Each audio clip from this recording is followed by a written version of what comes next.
დღეს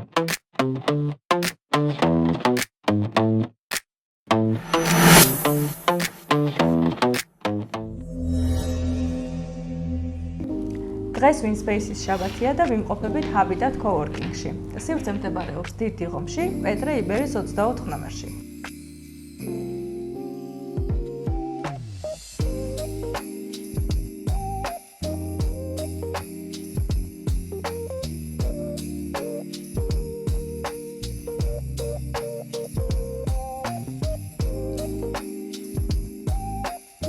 ისევ გაყიდვები, ისევ ბიზნესი, მაგრამ ამჯერად ესთეტიკის სფეროში. გავარჯობა. გაგიმარჯოს. იცი ვინ არის ჩვენი სტუმარი? ვინ? თქვი, განსხვავებაში მოისაც გამოგიგზავნე მაინც რა თული ვიშოთ. ეს არის სილამასა და ესთეტიკური ცენტრის მისელის დამფუძნებელი, აღმასრულებელი დირექტორი თეონა თითუაშვილი. შენ გიყურებ, ხო? თეონა. ახლა ყურე. ისმენთ ვაში. კარგად დამაკვირდი? რა მჭირდება მე? ყველაფერი გითხრათ? პირდაპირ გამოვშვი. ანუ ესე განსაკუთრებული ჩარევები არ გჭირდებათ, მაგრამ სახის მოვლის პროცედურები არ იქნებოდა ორიგო. ასევე ბოტოქსი შუბლის არეში. ზომიერად ყველაფრის ჩატარება შეიძლება. პროფესიონალი მაინც რას ნიშნავს? აი ერთი დაასვა ეგრევე. ბარემისით ვითხარი, ვინ არის დღეს თეონა და რატო ხარ ჩვენთან? მე გითხრათ? დიახ. მე ვარ თეონა თეთრუაშვილი, ექიმი კოსმეტოლოგი, 15 წლიანი გამოცდილებით ამ სფეროში. ასევე ვარ ესთეტიკური ცენტრი მისელის დამფუძნებელი. ჩვენ გვაქვს უკვე ორი ფილიალი, ერთი არის ვაკეში, ფალიაშვილის 39A-ში, მეორე შალვა არადიანის 10 ნომერში. მეორე ფილიალი ახლა დაგვემატა, განვითარების პროცესში ვართ და ასევე ვაპირებთ დავამატოთ სხვადასხვა უბნებში, რამდენიმე ფილიალი გვაქვს ისევ გეგმაში. მოთხოვნიდან გამომდინარე, ნუ ვითარდებით და ვიზრდებით. ამიტომ გვინდა სხვადასხვა უბნებშიც დავამატოთ ჩვენი ფილიალები, რადგან მოთხოვნა გვაქვს ცოტა ისეთი ტერიტორიებიდან, რაც ახლოს არ არის ჩვენთან და გარე უბნებში, ასე ვთქვათ. ცოტა პროვოკაციული კითხვა უნდა დაგისვა. შენი მომხმარებლებიდან რამდენი პროცენტ არ სჭირდება რაიმე ტიპის манипуляცია და მაინც თავაზობ? არა, ჩვენთან ეგეთი არ ხდება. ნახეთ, ზუსტად იმიტომ გვაქვს ყველაზე მეორე ფილიალი, იმიტომ ვითარდებით, რომ მომხმარებლები გვენდობიან და ხვდებიან ჩვენს მიდგომას, ხო? როდესაც მოდის პაციენტი, რომელსაც არ ჭირდება პროცედურის ჩატარება, რა თქმა უნდა, არ ვუტარებთ პროცედურას, მაგრამ თუ მაინდა-მაინც უნდა რაღაცის გაკეთება, ვთავაზობთ ისეთ ალტერნატივას, რაც შედეგს დაგვიდევს უკეთეს. ან ჩვენ არ ვართ ორიენტირებული იმაზე, რომ პაციენტი მოვიდეს, ჩვენი მიზანი არის, რომ იყოს კმაყოფილი და დავდოთ შედეგი. შეგიძლია თენდოთ, მიბრძანდეთ, გალამაზდეთ. თეონა, როგორც ახსენე, 15 წლიანი გამოცდილება გაქვს ამ სფეროში. 15 წლის განმავლობაში გეყოლებოდა ყველა ტიპის მომხმარებელი, დარწმუნებული ვარ და 15 წლის განმავლობაში დააგროვებდი იმხელა, ასე ვთქვათ, მომხმარებლების ბაზას, კი, რომ არ არსებობს რომ არ იყოს როგორც კმაყოფილი, ასევე უკმაყოფილო მომხმარებელი. და მაინტერესებს ისეთი მომხმარებელი თუ ყავდა, რომელმაც პროცედურა გაიკეთა, ძალიან უკმაყოფილო დარჩა და აი რატო მოხდა ეს შემთხვევა, რომ აგვიხსნა. ნუ ახლა ძალიან უკმაყოფილო მომხმარებელი, მადლობა ღმერთს, ჯერ არ გვყოლია ესეთი რომ ძალიან რაღაც საგანგაშო შედეგამდე მივსულიყავთ, მაგრამ ხშირად არის ესეთი მიდგომა, პაციენტი რაღაც პროცედურას რო იტარებს, ელოდება მაქსიმუმს იქიდან, გონიათ რომ ერთი პროცედურით მიიღება ის შედეგი, რასაც ხედავენ ფოტოებზე, სელებრიტებს უყურებენ და გონიათ რომ ეს ერთი ჩხოლეტით და ერთი ინიექციით და ერთი პროცედურით შეიძლება ამის მიღწევა და ძირითადად ვეჯახებით ხოლმე ამ პრობლემას რა. ნუ მე რაღაც ამ თემას რო განვიხილავთ და გავშლით, ყველა ხვდება და რაღაც დროთა განმავლობაში მიდიან იქამდე რომ შედეგს სჭირდება რამდენიმე პროცედურა, მაგრამ ძირითადად ეგ არის რა, თავიდანვე გონიათ რომ რაღაც განსაკუთრებული უნდა მიიღო. შეგიძლია გითხრა, ჩაგვიშალო უბრალოდ რა პროცედურებს აკეთებთ მისელში, შენ და კონკრეტულად აი ეს სალონი რა ტიპის მომხმარებლებისთვის შეიძლება იყოს? ანუ ეს სალონი არის ესთეტიკის ცენტრი, სადაც სტარდება ესთეტიური პროცედურები. ხოდა ჩვენთან ვინც მუშაობს, ყველა არის ისეთი სპეციალისტი, ვისაც ყავს კლიენტურის დიდი ბაზა და მრავალწლიანი გამოცდილება აქვს ამ სფეროში. ასევე ყავს მასაჟის სპეციალისტები, აპარატურები გვაქვს სამასაჟო, დიოდის აპარატი გვაქვს ძალიან კარგი და ძირითადად ესთეტიური მიმართულებით მოღვაწეობთ ჩვენ. ესე. ძალიან საინტერესოა. ზოგადად სილამაზე და ესთეტიკა არის ხარჯებთან დაკავშირებული. კი ბატონო. და შესაბამისად ზოგის უკმაყოფილებაც შეიძლება გამოიწვიოს ამ ფაქტმა და სწორედ ამიტომ რამდენად შესაძლებელია ახლა რომ გავაჟღეროთ დაახლოებით ერთი მომხმარებლის მოზიდვა რა უჯდება კომპანიას. ანუ მომხმარებლის მოზიდვა მიუხედავად იმისა რომ ანუ მოზიდვა ხარჯებიდან ხო ანუ ჩვენ ყავს PR-ი ასე ვთქვათ როგორც ყველა კომპანიას რომელიც აკეთებს გარკვეულ რეკლამას, ასევე ბუსტებში ვიხდით თანხას, მაგრამ ძირითადად მაინც მომხმარებელი მოყავს კმაყოფილ პაციენტს. ანუ რა თქმა უნდა რაღაც ხარჯებს გავდივართ, მაგრამ ეს არ არის, ანუ არ გვაქვს ეგ გათვლა რა, ანუ ჩვენი მიზანი არის რომ მომხმარებელი წავიდეს კმაყოფილი, რადგან მოვიდეს სხვა. იმიტომ რომ შეიძლება რეკლამით მოვიყვანოთ ვიღაც, ვინც სიტყვაზე დამიჯდეს ამ პაციენტის მოყვანა $20 ან $1, მაგრამ წავიდეს კმაყოფილო და ვერ მომიყვანოს ვერავინ. და შეიძლება საერთოდ არ ჩავდო თანხა, უბრალოდ კარგად ჩავატარო პროცედურა და სწორად შევურჩიო პაციენტს და იმან მომიყვანოს 5 კმაყოფილი მომხმარებელი. თეო დღეს არის რაიმე რაც შეიძლება მომხმარებელმა არ იცოდეს ამ სფეროზე და თუ შეგვიძლია რომ გითხრა. არა, ზოგჯერ ჩემზე მეტი იცი. მართლა. ანუ აი რაღაც ძალიან გათვითცნობიერებულია უკვე ეს თაობა ამ ყველაფერში, ძალიან მარტივია, ხელმისაწვდომია. და თვითონ უკვე ყველაფერს სერჩავენ, იძიებენ, ნახულობენ და მოდიან მომზადებულები. ნუ რა თქმა უნდა, პაციენტი რომ მოდის და მეუბნება რომ ეს მინდა რაც მოძებნილი აქვს და გონია რომ ჭირდება, მე ვაძლევს სწორ მიმართულებას იმ შემთხვევაში თუ არ ჭირდება და ზედმეტი ამისთვის ან სხვა პროცედურა უნდა, მაგ შემთხვევაში კორექტირებას ვაკეთებ, მაგრამ ანუ აი ძირითადად ვინც მოდის ეხა ახალი მომხმარებელი ყველამ ზუსტად იცის, რას იკეთებს, რას უნდა ელოდოს და რამდენ ხანში რა შედეგი ექნება და ასე შემდეგ. გართულებების მართვა და რა ვიცი ყველაფერი იცი. ხვალ რომ გაყიდვები დააკლდეს შენს კომპანიას. ბიზნესი გაჩერდება. რეალურად მომხმარებლის მოზიდვა იგივე გაყიდვა არის, ხო? ანუ შენი მომსახურების გაყიდვა მომხმარებელზე. რომ მოგაკლდეს დაუშვათ მომხმარებლები. ეს ნიშნავს იმას, რომ ავტომატურად უკან მიდიხარ და გაგიჩერდება გაყიდვები. ანუ ბიზნესი დაიხურება თუ ცალსახად კმაყოფილებაზე ხარ. ანუ რას გულისხმობ უფრო იცი? ნახე ორი ტიპია რა, ერთი ტიპი არის რომ ახალ ტიპებზე გადიხართ, მეორე არის კმაყოფილი მომიყვანა რა. ანუ კმაყოფილის მოგიყვანს, ეგ არის ის პალასა, რომელიც მიდის და მიდის, მაგრამ აი ეს რო გაგიჩერდეს თქო რა, ხლების მოყვანის ასე ვთქვათ ხაზი. ამ შემთხვევაში საფრთხე მოკრევა შენ ბიზნესს? ანუ ამ შემთხვევაში ახლა ძველი ბაზა რა თქმა უნდა ყავს და ვინც სისტემატურად დადის და ვინც არის ძირითადი საფუძველი ამ ბიზნესის განვითარების და თუ გაჩერდა გაყიდვები რა თქმა უნდა არ დაიხურება, მაგრამ ნუ ნიშნულოვნად შემცირდება რა განვითარების მიმართულებით, თორე ეს სტაბილურად გააგრძელებს. აი ეს ნიშნავს იმას, რომ ბევრი მომხმარებელი ყავს, ესე იგი. ახლა ბიზნესი აგრძელებს წინ სვლას, ასე მიდით. შენ ძალიან მიხსენე რომ მომხმარებლები რეალურად სანამ შენამდე მოვლენ, ასე ვთქვათ, გარკვეულ ტიპის სერჩინგს ატარებენ, იკვლევენ რისი პროცედურის ჩატარებაც სურთ და ცოტა ბრწყალებში შენზე მეტი იციან პროცედურამდე მოსვლა.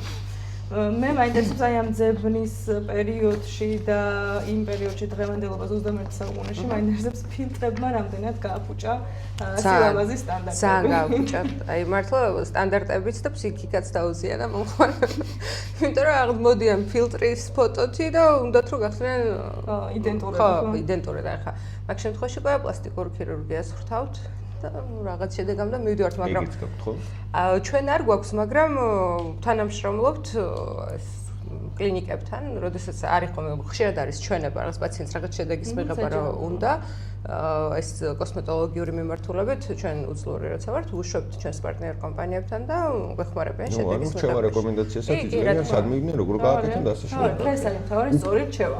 უპატრონოდ არ რჩება მომხმარებელი რა. არა, მაგ მხრივ ძალიან ვეხმარებით და ძალიან კარგი პარტნიორები გვყავს სხვათა შორის. აი ამ 15 წლის განმავლობაში მაინტერესებს თუ გქონია ისეთი შეცდომა, რომელიც ზույգ დაგიჯდა. რა ვიცი, ხა ესე კონკრეტულად არ მახსენდება და ძალიან ისეთი კითხვა არავის არ ვუსურვებ არც ერთ სპეციალისტს ეგეთი შეცდომის დაშვებას, რომ ძვირი დაუჯდეს. აი პროფესიულად ხა აი ძალიან ცუდია და ძალიან მადლობა ღმერთს, არაფერი ისეთი არ მქონია და იმედია ესეთ დავასრულებ კარიერას რომ არც იქნებ. თუმცა ეს შეცდომების სწავლაა. ხო, გავიგე, სწავლა არის, ხა მინიმალური შეცდომა, რა თქმა უნდა, ყველას ქონია, ვინც არ მუშაობს, ის შეცდომებს არ უშავს. მინიმალურად ყველას ქონია, რაც გვარნვითარებს უფრო, მაგრამ აი ესეთი შეცდომა, რაც შეიძლება ძვირი დაუჯდეს სპეციალისტს, აი ძალიან ცუდია და არავის არ მოსურვებ მაგას. გასაგებია, ეხლა გადავდივართ შემდეგ ძალიან საინტერესო რუბრიკაზე რა. ეს არის სწრაფი კითხვები. პასუხებიც უნდა იყოს სწრაფი. კი და არა, ან კი ან არა. ანუ ორივე ეს ის არა, კი არა. რამდენი კითხვა? 4. ფული თუ სილამაზე? სილამაზე. გაყიდვა თუ მართვა? მართვა. რისკი თუ სტაბილურობა? სტაბილურობა. ერთი დიდი პროცედურა თუ ბევრი პატარა? ერთი დიდი თუ ბევრი პატარა ალბათ. იმიტომ რომ ეს პატარები მე დიდზე მოვა. გასაგებია, სილამაზე ერჩია ფულიდან, შესაბამისად წავიდა თავის განხრისკენ, პროფესიონალი, რომელსაც უყვარს თავისი საქმე, აირჩია არა ფული, არამედ სილამაზე და ბევრზე მეტყველებს ეს ფაქტი. მეორე, გაყიდვა თუ მართვა, აირჩია მართვა, იმიტომ რომ მისთვის მთავარი არის მართოს პროცესები, მართოს თავისი კომპანია და განვითარდეს და განვითარების გზაზე მიდის, შესაბამისად, რისკი თუ სტაბილურობა რისკსერიდება, ანუ ეს ნიშნავს იმას, რომ ექსპერიმენტებს არ ატარებს, ურჩევნია სტაბილურად იყოს და სტაბილურად აკეთოს საქმე.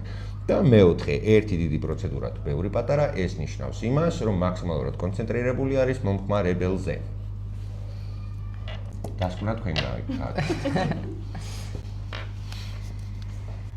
თეონა, შენ დღეს რას ყიდი რეალურად? პროცედურას ყიდი თუ ემოციას? იცი რა, პროცედურას ემოციასთან ერთად. იმიტომ რომ ეს პაციენტი როცა მოდის ჩვენთან, მხოლოდ პროცედურის ჩასატარებლად არ მოდის. აი მოდის რომ რაღაც ფსიქოლოგიურად დამშვიდდეს, გაუმჯობესდეს მისი მდგომარეობა და ნუ პარალელურად ემოციურადაც გვიწევს პაციენტთან მიდგომა, ნუ რა თქმა უნდა პროცედურასაც იტარებს და უტარებთ. ანუ ორივეს რა პასუხი არის. ბოდიში ჩაგეკითხები, ნახე, საინტერესო კითხვა არის ახლა რა. პროცედურა თუ ემოციაო, რეალურად ჯერ რისი შეთავაზება კეთდება? ჯერ ემოციურად მიდის ზემოქმედება, თუ ჯერ პროცედურას ეუნებით და მერე შედეგს ეუნებით ემოციის დონეზე? ნახე ხა, პაციენტი როდესაც მოდის თვითონ პირველად, მოდის პროცედურაზე, ხო? იმას ემოციურად არანაირი კავშირი არ აქვს ჩემთან, ხო? მზად არის და გადაწყვეტილი აქვს, რომ ჩაიტაროს პროცედურა. შემდეგ უკვე ჩემთან რომ მოდის, რაღაც ვისაუბრებთ, ჩემს შეხედულებებს ვუზიარებ, ვურჩევ პროცედურა როგორ განავითაროს, უკვე ემოციურად ხდება ჩემზე დამოკიდებული, ხო? ნდობის ფაქტორი უჩნდება და ფაქტიურად ემოციას ერთვება. აქედან გამომდინარე, ჯერ ვყიდით პროცედურას და შემდეგ უკვე ემოციიდან გამომდინარე, ან უფრო მეტ პროცედურას იტარებს, ან შეიძლება ამას საერთოდ არ დაჭირდეს პროცედურის ჩატარება, უბრალოდ ვესაუბრო, ავუხსნა, რომ აი ზედმეტია და არ მისცემს იმ შედეგს, რაც უნდა და ტყუილად ფულის ხარჯვა იქნება მისთვის, გავლიოთ ყავა და დავამშვიდობოთ ერთმანეთს. ძალიან ხშირად ყოფილა ეგეთი შემთხვევა ჩვენთან. პარაცეტამოლებს და რაღაცეებს ზედმეტს არ გამიგიწევთ. ნახე, ამდენი წელიწადია უკვე ემსახურები ამ საქმეს და შესაბამისად ძალიან ბევრ მომხმარებელთანაც ქონია უკვე კომუნიკაცია, ის იქნება გაბრაზებული, პრეტენზიული, რაღაცა სპეციფიური მოთხოვნებით, ესეთი არ მინდა, არა ბუნებრივი რაღაცა მინდა, რაღაც ზეციურ საქართველოსაც ითხოვს ზოგი. ხო, ყველანაირი შეხვედრია ალბათ და რა მაინტერესებს ეს რაიმე ესეთი ფრაზა ხომ არ არსებობს, რომელსაც ხშირად ხმარობთ, რომ ადამიანის ტვინამდე მიხვიდეთ მარტივად. არ მოგცემს შედეგს. არ მოგცემს შედეგს. ეს უკვე რაღაცა აფიქროს მოდის. არიან სხვათა შორის ახლა ძალიან მომრავლდა და მოხშირდა ესეთი პაციენტები, რაღაც ფსიქოლოგიური პრობლემა შეიძლება დავარქვათ. რაღაც იგონებენ რაღაც პროცედურას, რაც არ ჭირდებათ და იგონიათ, რომ ამ პროცედურის ჩატარების შემდეგ აუცილებლად გახდება ანჯელინა ჯოლი, რაღაც განსხვავებული ვიზუალი ექნება. ამიტომ ნუ ძირითადად არ გჭირდება როუბნები, ნუ იღებს, რომ შენ რა იცი, მე რა არ მჭირდება.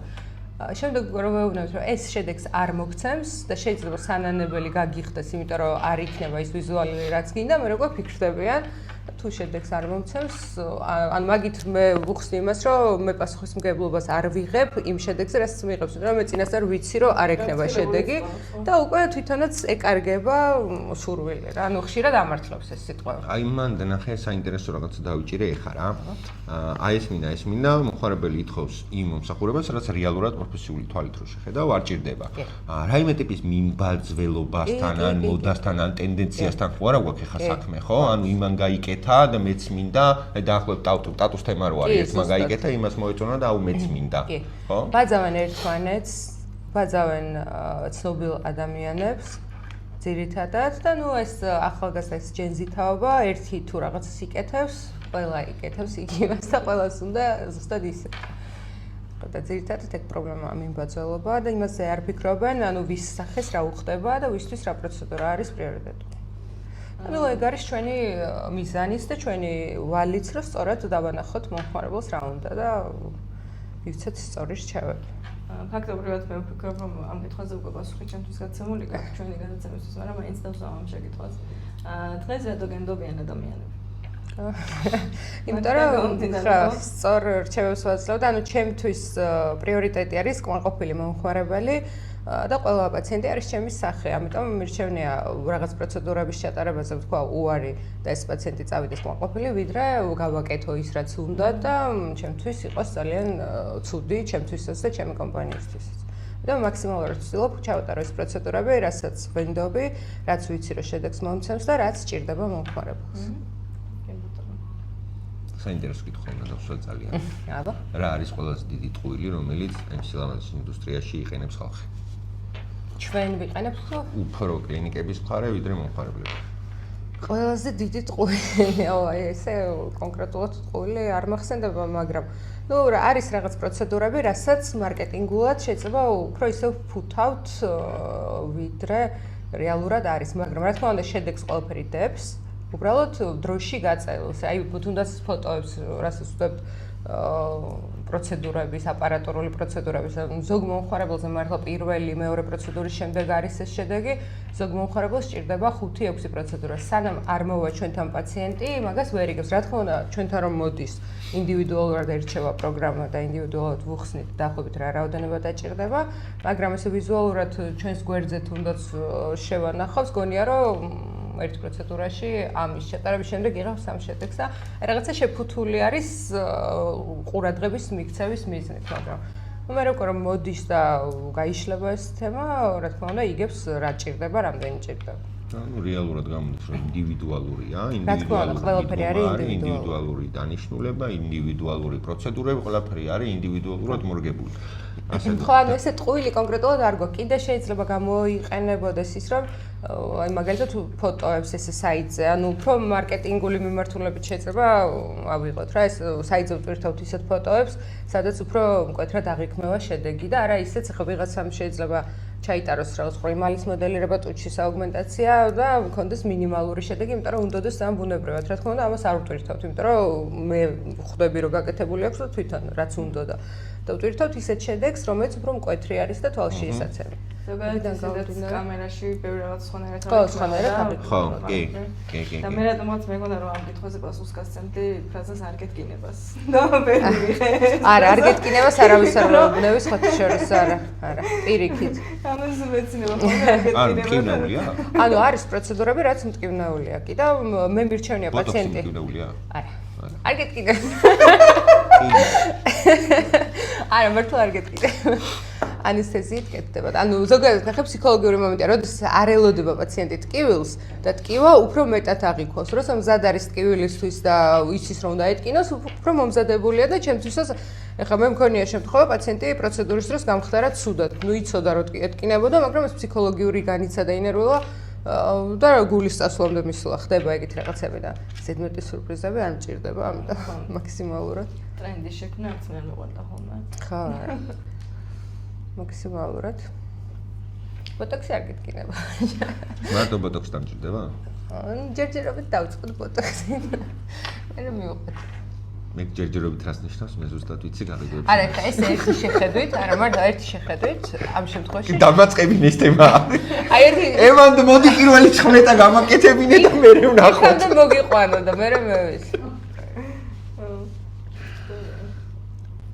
მიდი ახლა გამოიწერე, არ ვაგზელებ გადაცემას, მიდი, დროს, მიდი. აი. კაია, მადლობა. თეონა, ფიქრობ, რომ აი ამ თემას ძალიან ჩავაჭირეთ და ძალიან უტრიალებს და თითქმის ვიმეორებთ ერთ და იგივეს რაღაც განმტკიცების მიზნით, მაგრამ მაინც მაინტერესებს. არის ზღვარი, სადაც ფულის გამო უნდა ვთქვათ არა, ხო სწორია? რა თქმა უნდა. არის რაღაცები რის გამო, ძალიან მარტო ფულის გამო. არა, ძირითადად აი ჩვენთან მართლა ბევრი რაღაცას, ბევრი პროცედურაზე ვამბობთ არას, იმიტომ რომ არის საფრთხის შემცველი და არანაირ თანხად არ გვიღირს ღამე მშვიდად ძილი რა, აი მართლა. ბევრჯერ გვითქვამს უარი. იყო მომენტი, როცა კი, ძალიან ხშირად არის, ძალიან ხშირად. აი, მომხარებელს უყურებ. იცი, რომ აი ეს მაგ შედეგს ვერ მიიღებს. ანუ მხოლოდ მაინც მოგიწია გაკეთება. მხოლოდ შედეგზე არ არის, ნახე, შეიძლება რაღაც საფრთხის შემცველი იყოს ჯანმრთელობისთვის, ისეთ რაღაცებს იგონებენ. ხშირ შემთხვევაში და ანუ არც განიხილება, შეიძლება ვიღაცას წყენია, აღარც მოსულა შემდეგ პროცედურაზე, მაგრამ აი არ მიიღირს მართლა რა. აი მაგალითად პირობთ, აი გამოგონიათ ისეთი რომ იცი რა, კონკრეტულად პროცედურის დასახელება არ მინდა, რადგან ჩემი კოლეგები ბევრი აკეთებს, ანუ ვიღაცები აკეთებენ ამ პროცედურებს და არ მიაჩნიათ იმდენად საფრთხის შემცველად, რამდენადაც მე. ამიტომ თავს შევიკავებ, მაგრამ ნუ აი ვინც ერკვევა ამ სფეროში და ვისაც შეხება აქვს, ბევრი მიხვდება ახლა ფილარით მოდელირების დროს რა ზონებს ითხოვენ, რამაც შეიძლება გამოიწვიოს ძალიან რთული და ისეთი გართულებები. ბოტოქს არ ქონია გართულება. არა, ბოტოქს არ. ნუ რა თქმა უნდა, სწორად ჩატარებულ პროცედურას არ აქვს გართულება, არასწორად ბოტოქსით შეიძლება გართულდეს. და სათვალით მოგიწევს აქ ჩუდა. წლებს მოიხსენი და უნდა მოგმოს სათვალის ერა. და შავი სათვალით რო არ გამოშეს. რაღაცეები. შავი სათვალე სტუდიო. ანთეო, მე მაინტერესებს შენ რომ ამ ბიზნესში არ ყოფილიყავი, როგორი იქნებოდა შენი დამოკიდებულება სილამაზის მიმართ? იგივენაირად იქნებოდა, ალბათ, რა ვიცი, ხა ამ გადმოსახედიდან მგონია, რომ ისევ მოვუვლიდით ამას, ჩავეტარებდი პროცედურებს, რა სფეროშიც არ უნდა ყოფილიყავი, იმიტომ რომ ნებისმიერ სფეროს სჭირდება მოვლილი და ისეთი ადამიანი, ვინც ხელმძღვანელი ვიქნებოდი თუ რიგითი თანამშრომელი, აუცილებლად ჩავიტარებდი პროცედურებს, რაც ხა ვიტარ. შენი დამოკიდებულება იქნებოდა იგივენაირად კი. ნახე, ძალიან საინტერესო იქნება შენ რჩევა რეკომენდაცია ხა მაყურებლისთვის, ვინც ნახავს ამ ვიდეოს, რა რჩევა შეგიძლია მისცე როგორც პროფესიონალმა იმ ქალებს, რომლებიც ფიქრობენ, რომ საკმარისად ლამაზები არ არიან. ანუ აუცილებლად უნდა ჩაიტარონ პროცედურები. ანუ როდესაც ადამიანი ფიქრობს, რომ რაღაც აკლია იმისთვის, რომ იყოს ლამაზი, აუცილებლად უნდა მიიღოს ეს რაღაც, ხო? შეიძლება ჩემი გადმოსახედიდან იმ ადამიანს არ ჭირდებოდეს არაფერი, მაგრამ ფსიქოლოგიურად ფიქრობდეს, რომ ცოტა დიდი ტუჩი თუ ექნება, უფრო ლამაზად გამოიყურება და უფრო ისე იქნება, აუცილებლად უნდა ჩაიტაროს ყველა ეს პროცედურა, რაც მას ლამაზად აგრძნობინებს თავს. ნუ რა თქმა უნდა, ზომიერების ფარგლებში და მიმართოს სწორ სპეციალისტს, ვინც შეურჩევს სწორად ამ რუტინას და ამ პროცედურების თანმიმდევრობას. ასევე, ანუ მარტივად რო ვთქვა, აიხდინეთ ოცნებები და კი, მე ჩემი დევიზია ყოველთვის, რომ აი, როდესაც ადამიანს რამის გაკეთება უნდა, აუცილებლად უნდა გაიკეთოს. ნუ რა თქმა უნდა, თუ რეალურია და ხო, საფრთხეს არ უქმნის აი თვალის სფერის შეცვლა არ ურჩევა რა ვიცი, იმიტომ რომ არის ხა რაღაც შემოვიდა ეს ახალი მიმართულება და მაგასაც აკეთებთ? არა, ჩვენ არ ვაკეთებთ, ეს საზღვარგარეთ კეთდება ჯერჯერობით, აქ საქართველოში არ კეთდება და ნუ მიდიან იკეთებენ, ხოთი შეს ქართველებმაც გაიკეთეს უკვე. და ეს ძალიან რისკის შემცველია და შეიძლება სიბრმავემდე მიიყვანოს ადამიანი და რა თქმა უნდა ეგ არაფერს არ ცვლის, მაგრამ ახლა და ესეც პატარა ტუჩი აქვს, ან თუნდაც ცხვირი დიდი აქვს, ან არ მოწონს თვითონ, ან რა ვიცი, რაღაც ნიკაპის ფორმის შეცვლა უნდა, აუცილებლად უნდა გაიკეთოს, რაც გააბედნიერებს და ჩათვლის, რომ უკეთესად გამოიყურება. ძალიან დიდი მადლობა. თეო, ბარემ რჩევებზე ვართ და რა რჩევას მისცემდი ადამიანს, ვინც დღეს იწყებს აი ამ სფეროში მოღვაწეობას? ვინც დღეს იწყებს ამ სფეროში მოღვაწეობას. ნუ აუცილებლად ხარისხზე უნდა გააკეთოს აქცენტი, იმიტომ რომ ძალიან დიდი კონკურენციაა. მიუხედავად იმისა, რომ ამ სფეროში ჩვენ 15 წელია, 15 წელი მე ვარ ამ სფეროში, დედაჩემი არის 30 წელი ამ სფეროში და ნუ ჩვენ ცოტა ის გვაქვს საგვარეულო ამბავი. ოჯახური მიმდევრობა გვაქვს. დინასტიური ესთეტიკა. კი. აი ეს კაი რაღაცა კაი უცნობი ლოზუნგი. დინასტიური ესთეტიკა. ეს სადღაც გავაჟღერებ ამას აუცილებლად.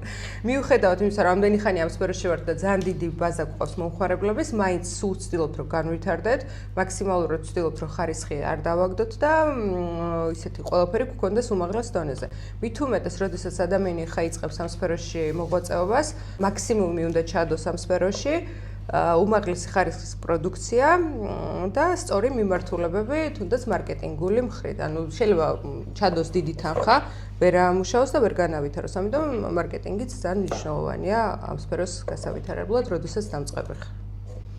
ეს ვინ არის რა ყავა? არ ვიცი რას ფიქრობენ. რატო?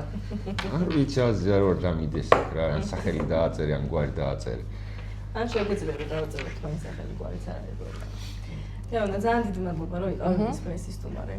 მადლობა თქვენს. მიხარია რომ ამ სფეროდან ყავდა სტუმარი გამოცდილი კვალიფიციური და ადამიანი რომელსაც შეუძლია მისცეს სწორი რეკომენდაციები მომხმარებლებს და რჩევები ახლად შემოდგმულ, ასე ვთქვათ, ესთეტიკის სამყაროში ხალხს.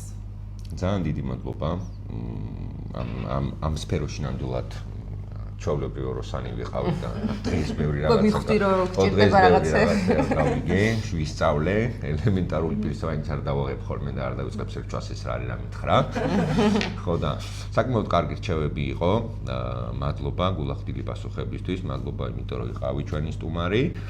და ეხა შენ დავალება, შენ რო ზიხარ მან მაგდენი ხანი შტირლიცებით რომ მიყურებ. გამოიწერე, დაგვალაიქე და დასვი კითხვა. ვინ მოვიყვანოთ, ანუ რა სფეროდან მოვიყვანოთ ტიპი, რა სფერო გაინტერესებს, რა კითხვა დავუსვათ, დავიჯო რა არაფერი არ გაინტერესებს, მაშინ დაწიქ დაიცინე.